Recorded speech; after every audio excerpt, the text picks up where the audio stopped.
text, audio, and video news of the globe from Scientific Television. Don't forget to like, comment, and subscribe with us. Thank you. Now listen to the headline news. Trump calls on House Republicans to vote to release Epstein files. Bangladesh's ousted leader, Sheikh Hasina, sentenced to death. Man who grabbed Ariana Grande at premiere jailed in Singapore. 2 U.S. Marines implicated in killing family in notorious Iraq war shooting. Delhi's alleged car bomb attacker, named by investigators. Hackers steal maternity ward CCTV videos in India, cybercrime racket. Japan tourism and retail stocks slide after row with China over Taiwan. Joshua to fight YouTube star Paul in December. In the Amazon, protection is spiritual, defying coca lords and loggers in the Amazon. Australian Paralympic gold medalist dies at 28. Now listen to the detailed news. U.S. President Donald Trump has called on Republican lawmakers to vote in favor of releasing all files related to the late convicted sex offender Jeffrey Epstein. He stated that Republicans in the House of Representatives should support the release because we have nothing to hide. This marks a shift from Trump's earlier position and comes after House Democrats gradually released documents referencing Trump and other well-known figures. These revelations have reignited public interest and led to disputes even within Trump's own political circle. Bangladesh's former Prime Minister Sheikh Hasina has been sentenced to death for crimes against humanity by the International Crimes Tribunal, ICT, in absentia, following her crackdown on student-led protests that resulted in the deaths of approximately 1,400 people.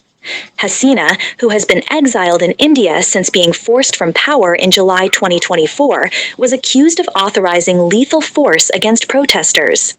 The tribunal highlighted her responsibility for hundreds of killings and human rights abuses during the unrest, which began as protests against government job quotas but escalated into a nationwide anti-government movement.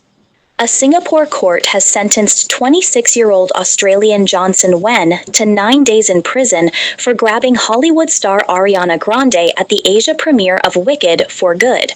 Wen was found guilty of causing a public nuisance after jumping barriers and physically grabbing Grande's shoulders while jumping up and down. The incident, widely circulated on social media, sparked public outrage in Singapore, with calls for his arrest and deportation due to his history of disrupting concerts and celebrity events. Safa Yunus, a survivor of the 2005 Haditha massacre in Iraq, recalls the day U.S. Marines stormed her family's home and killed everyone inside except her. A BBC Eye investigation has uncovered new evidence implicating 2 Marines, Lance Corporals Humberto Mendoza and Stephen Tatum, in the killings, evidence that was never fully examined in the original trial. The massacre resulted in 24 civilian deaths, including women and children, and remains one of the most notorious incidents involving U.S. forces during the Iraq War. Only squad leader Frank Wuterich faced trial, but his charges were ultimately dismissed in a plea deal. Indian investigators have identified Umar un-Nabi as the alleged driver of the car that exploded near the Red Fort in Delhi last Monday, killing 10 people and injuring 32 others. The National Investigation Agency, NIA, confirmed his identity forensically and labeled him a suicide bomber. Umar, a doctor from Indian-administered Kashmir, worked as an assistant professor in Faridabad, a Delhi suburb. Authorities have also arrested another man linked to the car and are investigating possible connections to recent seizures of explosives in the same area. Hacked CCTV videos from a maternity hospital in India have been sold on Telegram, prompting serious concerns about privacy and cybersecurity.